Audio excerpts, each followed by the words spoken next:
گاؤں میں ایک شخص مکئی کے بھنے ہوئے دانے کھا رہا تھا کہ کھاتے ہوئے ایک دانہ نیچے گر گیا۔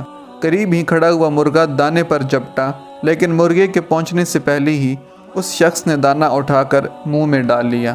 دانہ اس کی سانس کی نالی میں جا پھنسا اور اسے سانس لینے میں شدید تکلیف شروع ہو گئی۔ وہ بہت سے اسپتالوں میں گیا، لیکن اس کا علاج کسی اسپتال میں نہیں تھا۔ آخر ایک اسپتال والوں نے اس کے علاج کی حامی بھر لی، لیکن ساتھ ہی کہہ دیا کہ تمہاری زندگی کی کوئی گارنٹی نہیں، یہ بات تمہیں لکھ کر دینا پڑے گی۔ اس نے لکھ کر دے دیا کہ ویسے بھی اس کا جینا بہت دشوار ہو رہا تھا۔ گھر والوں سے ملنے ملانے وہ واپس گاؤں گیا۔ جو ہی گھر میں داخل ہوا تو اسے زوردار چھینک آئی، جس کے ساتھ ہی دانہ بھی نکل کر باہر جا گرا، اور پاس کھڑے اسی مرغے نے وہ دانہ اطمینان سے چگ لیا۔ وہ کہتے ہیں نا کہ دانے دانے پہ لکھا ہے کھانے والے کا نام۔